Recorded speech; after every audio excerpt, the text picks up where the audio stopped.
Salam Pramuka. Perkenalkan, nama saya Loh Indira Mahadewi. Saya berasal dari program studi pendidikan bahasa Inggris. Saya kali ini sedang berada di semester 3. Saya berasal dari Racana Jelantik Cempiring Undiksa dengan nomor gugus depan 050130 Jadi pada kesempatan kali ini saya akan memaparkan materi mengenai ADART Gerakan Pramuka. Adapun beberapa pokok pembahasan yang akan saya bahas pada materi ADART Gerakan Pramuka kali ini yaitu yang pertama mengenai pengertian dari ADART Gerakan Pramuka, yang kedua sejarah perkembangan ADART Gerakan Pramuka, yang ketiga yaitu perbedaan antara AD dan ART Gerakan Pramuka, yang keempat fungsi AD maupun ART Gerakan Pramuka, yang kelima mengenai jumlah bab maupun pasal yang ada pada ADART Gerakan Pramuka, dan yang kelima yaitu mengenai bab 4 pada ADART Gerakan Pramuka, khususnya yang membahas mengenai PDK atau Prinsip Dasar Kepramukaan dan MK atau Metode Kepramukaan. Baik, kita beranjak ke materi yang pertama yaitu mengenai pengertian dari ADART Gerakan Pramuka. Nah, namun sebelum kita lebih lanjut menuju ke pengertian apa sih itu ADART Gerakan Pramuka, kita sebaiknya bisa lebih tahu terlebih dahulu mengenai apa sih itu ADART. ADART merupakan pedoman, landasan operasional, acuan, aturan, maupun dasar hukum bagi suatu organisasi untuk menjalankan organisasinya. Jadi seperti yang kita tahu bahwa tidak hanya organisasi pramuka saja yang memiliki ADART, namun organisasi lainnya seperti yang ada di kampusnya seperti BEM, HMJ juga memiliki yang namanya ADART. Jadi setiap organisasi memiliki ADART sebagai pedoman untuk menjalankan kegiatan. Nah, karena kita tadi sudah mengetahui apa itu ADART, selanjutnya kita akan membahas mengenai pengertian dari ADART Gerakan Pramuka. ADART Gerakan Pramuka merupakan landasan dasar dan ketentuan operasional bagi organisasi pramuka, yang mana ADART ini mencerminkan aspirasi, visi, dan misi Gerakan Pramuka Indonesia. ADART Gerakan Pramuka juga merupakan pengikat persatuan maupun kesatuan Gerakan Pramuka dalam prinsip, idealisme, tingkah laku, baik organisatoris, sosial, maupun budayanya. Jadi, ADART Gerakan Pramuka ini merupakan sebuah ketentuan dasar yang mana ADART tersebut mengandung prinsip Gerakan Pramuka dalam menjalankan kegiatannya, ataupun budaya-budaya yang apa saja yang harus dilakukan, semuanya itu sudah terdapat dalam ADART Gerakan Pramuka. Nah, dalam perkembangannya, ADART Gerakan Pramuka telah mengalami beberapa kali perubahan. Sejak ditetapkan pada tahun 1998, anggaran dasar Gerakan Pramuka telah mengalami 5 kali perubahan, yang mana perubahan tersebut terjadi pada tahun 1999, tahun 2004, tahun 2009, tahun 2013, dan yang terakhir terjadi pada tahun 2018. Nah, maka dari itu, ADART yang kita jadikan acuan pada saat ini yaitu ADART Keputusan Musyawarah Nasional nomor 10 Gerakan Pramuka tahun 2018 nomor 07/Munas/2018. Jadi itu merupakan anggaran dasar dan anggaran rumah tangga yang mana kita sebagai anggota pramuka harus resapi dan pahami isinya. Nah, seperti layaknya Undang-Undang Dasar tahun 1945, begitu juga dengan anggaran dasar dan anggaran rumah tangga Gerakan Pramuka ini, isinya bisa saja berubah sesuai dengan kebutuhan dari Gerakan Pramuka tersebut, sehingga hal-hal apapun yang dilakukan oleh anggota pramuka itu bisa bermakna ataupun sesuai dengan apa yang dibutuhkan oleh bangsa Indonesia pada saat ini. Baik, selanjutnya kita akan membahas mengenai perbedaan antara AD dan ART Gerakan Pramuka. Apa sih bedanya antara AD dan ART? Nah, AD Gerakan Pramuka merupakan peraturan dari organisasi Gerakan Pramuka yang mana di dalamnya hanya termuat ketentuan pokok dan dasar dari organisasi Gerakan Pramuka tersebut. Kemudian yang kedua, ADART Gerakan Pramuka ini tidak bisa diubah begitu saja, tetapi harus diubah melalui adanya musyawarah luar biasa. Kemudian yang kedua yaitu ART. Nah, untuk ART ini fungsinya untuk menjelaskan ataupun menerangkan hal-hal yang belum spesifik atau belum diterangkan pada AD Gerakan Pramuka. Nah, jika pada AD yang dijelaskan hanya pokoknya saja, maka di ART dijelaskan mengenai peraturan dari AD tersebut secara lebih spesifik. Dan yang kedua, AET hanya melingkupi beberapa bagian dari suatu organisasi dan dapat diubah sesuai dengan situasi dan kondisi organisasi pramuka pada gugus depan masing-masing. Nah, jadi tidak seperti AD yang sifatnya memikat. Nah, untuk AET ini sifatnya lebih fleksibel, namun harus disesuaikan dengan AD pramuka seperti itu. Jadi di masing-masing gugus depan setiap gerakan pramuka itu memiliki yang namanya AET. Nah, AET ini tentunya sifatnya lebih fleksibel, di mana peraturan yang termuat dalam AET tersebut disesuaikan dengan kondisi dari masing-masing gugus depan. Nah, kemudian sekarang kita berlanjut mengenai fungsi dari AD maupun AET gerakan pramuka. Jadi AD ataupun AET gerakan pramuka memiliki fungsi, yaitu yang pertama sebagai landasan hukum dalam pengambilan suatu kebijakan.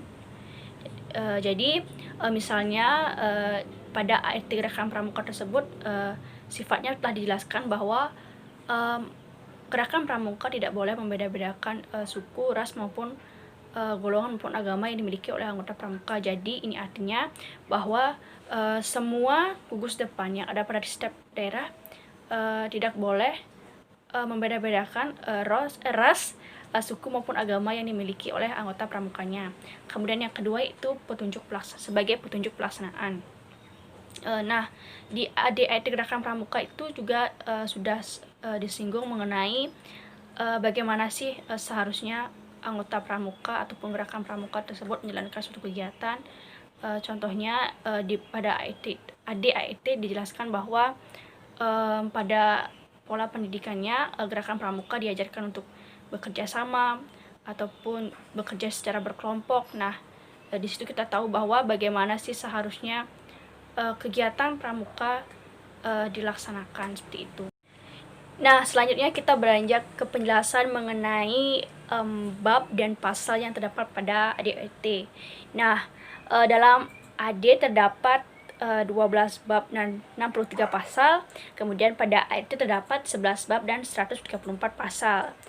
Nah, dalam pasal maupun bab yang terdapat dalam AET tersebut terdapat beberapa garis besar ataupun hal-hal pokok yang setidaknya perlu dipahami oleh anggota gerakan pramuka.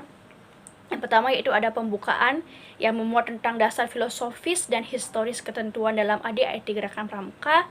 Yang kedua mengenai eksistensi, yaitu seperti nama, status maupun tempat. Yang ketiga mengenai asas, tujuan, tugas pokok, sistem AMONG, PDK, KH, MK, M dan kiasan dasar dalam gerakan pramuka. Yang keempat mengenai organisasi pada gerakan pramuka, seperti bagaimana jenjang organisasinya maupun kepengurusannya. Yang keempat mengenai musyawarah dan referendum. Yang kelima mengenai pendapatan dan kekayaan, dan yang terakhir yaitu mengenai atribut gerakan pramuka. Nah, karena banyaknya bab maupun pasal yang terdapat pada AET gerakan pramuka, di sini saya tidak mungkin menjelaskan semua isi dari bab tersebut. Jadi saya akan memilih satu bab saja yang akan setidaknya saya jelaskan secara singkat agar kakak-kakak sekalian juga mengetahui isi dari bab tersebut. Nah, bab yang saya pilih untuk saya jelaskan yaitu bab 4, yaitu mengenai pendidikan kepramukaan, yang khususnya pada pasalnya membahas mengenai PDK atau prinsip dasar kepramukaan, dan MK atau metode kepramukaan. Penjelasan mengenai prinsip dasar kepramukaan khususnya dalam anggaran dasar gerakan pramuka itu terdapat pada pasal 9, sedangkan mengenai MK atau metode kepramukaan dijelaskan pada pasal 10. Jadi di dalam AD gerakan pramuka ini penjelasan mengenai prinsip dasar kepramukaan dan metode kepramukaan itu dijelaskan secara singkat saja. Sedangkan dalam anggaran dasar rumah tangga gerakan pramuka, penjelasan mengenai prinsip dasar kepramukaan dan metode kepramukaan itu dijelaskan secara lebih rinci. Nah, untuk prinsip dasar kepramukaan tersebut dijelaskan pada pasal 11, sedangkan penjelasan mengenai metode kepramukaan dijelaskan pada pasal 12. Jadi apa sih alasan saya mengapa saya memilih bab 4, yaitu mengenai pendidikan, yang khususnya membahas tentang prinsip dasar kepramukaan dan metode kepramukaan. Nah, saya rasa prinsip dasar kepramukaan maupun metode kepramukaan ini perlu dipahami oleh anggota pramuka, karena apapun kegiatan yang kita laksanakan itu selalu berhubungan dengan prinsip dasar kepramukaan dan metode kepramukaan. Jadi mari kita di sini bahas bersama-sama mengenai hal tersebut dan kita pahami isinya. Prinsip dasar kepramukaan merupakan asas yang mendasari dasar pikiran, perkataan, dan perbuatan pramuka dalam kehidupan sehari-hari. Jadi dengan kata lain bisa dikatakan bahwa prinsip dasar kepramukaan ini merupakan hal yang harus dipegang teguh oleh anggota pramuka dalam menjalankan hidup sehari-hari maupun dalam menjalankan kegiatan kepramukaan. Nah, apa saja sih hal-hal yang harus dipegang teguh oleh anggota pramuka tersebut? Ya, hal yang pertama yaitu anggota pramuka harus taat terhadap Tuhan Yang Maha Esa. Jadi sebelum kita melakukan kegiatan, kita harus berdoa terlebih dahulu agar kegiatan yang kita laksanakan bisa berjalan dengan lancar. Kemudian yang kedua yaitu peduli terhadap bangsa, tanah air, sesama hidup, dan alam seisinya. Misalnya, jika kita setelah mengadakan kegiatan pramukaan, maka kita harus memastikan tempat yang telah kita gunakan tersebut bersih, ataupun tidak ada hal-hal sekitar yang rusak karena kegiatan kepramukaan yang kita lakukan. Kemudian yang ketiga yaitu peduli terhadap diri pribadi. Jadi misalnya pada saat kita melakukan kegiatan kepramukaan, kita merasa tidak enak badan, maka kita harus peduli terhadap diri kita sendiri terlebih dahulu. Jadi kita istirahat ataupun memeriksakan diri kita ke dokter, karena jika kita tidak dapat peduli terhadap diri sendiri, maka tentunya kita tidak bisa peduli ataupun mengatasi masalah yang dimiliki oleh orang lain. Kemudian yang keempat, taat kepada kode kehormatan pramuka. Jadi dimanapun anggota pramuka itu berada, baik di rumah maupun dalam kegiatan kepramukaan, anggota pramuka harus tetap menjalankan kode kehormatan pramuka. Yang kedua itu mengenai pengertian metode kepramukaan. Metode kepramukaan merupakan cara memberikan pendidikan kepada peserta didik atau anggota pramuka melalui kegiatan kepramukaan. Nah, jadi bisa dikatakan bahwa metode kepramukaan ini merupakan suatu cara yang digunakan agar seorang anggota pramuka itu bisa menerapkan prinsip dasar kepramukaan yang telah saya jelaskan tadi. Nah, apa saja sih cara-caranya agar anggota pramuka tersebut bisa menerapkan prinsip dasar kepramukaan tersebut dengan metode kepramukaan? Metode yang pertama yaitu belajar sambil melakukan. Jadi jika seorang pramuka itu belajar, kita tidak hanya dituntut untuk mengerti mengenai teori yang telah kita pelajari, tetapi juga menerapkan teori tersebut dalam kehidupan kita sehari-hari. Dan yang kedua yaitu tanda kecakapan. Jadi anggota pramuka itu dalam tingkatannya mulai dari siaga, penggalang, penegak, itu memiliki banyak sekali tanda kecakapan. Contohnya saja itu bed, ada bed bantara, bed laksana. Dan kemudian yang ketiga yaitu berkegiatan di alam terbuka. Jadi berkegiatan di alam terbuka ini merupakan suatu ciri khas yang menjadikan pembedaan antara organisasi pramuka dengan organisasi lain, karena kita itu seringkali mengadakan kegiatan di alam terbuka. Dan yang keempat yaitu mengenai satuan terpisah. Ini juga merupakan ciri khas dari anggota pramuka bahwa kegiatan pramuka itu pelaksanaannya itu berdasarkan satuan terpisah. Jadi misalnya tenda putra maupun putih tidak boleh dicampur. Kemudian juga metode satuan terpisah ini juga diterapkan dalam barisan. Dan yang kelima yaitu kode kehormatan pramuka. Jadi seorang pramuka itu dididik dengan cara menerapkan kode kehormatan pramuka. Dan yang kelima yaitu kehadiran orang dewasa. Jadi kegiatan apapun yang kita lakukan, misalnya kita mengadakan kegiatan suatu lomba, maka ini perlu adanya pendampingan dari kehadiran anggota dewasa, baik itu seorang pembina maupun dari purna-purna kita sebelumnya. Dan yang kelima, ketujuh yaitu beregu dan berkompetisi. Misalnya saja di penegak, jika kita melakukan kegiatan yang pelantikan, maka kita seringkali dibuatkan sangga, di mana di sana kita dilatih untuk melatih kerjasama maupun kekompakan. Dan yang terakhir yaitu menarik dan menantang. Di pramuka itu kita tahu bahwa ada yang namanya halang rintang. Jadi di sanalah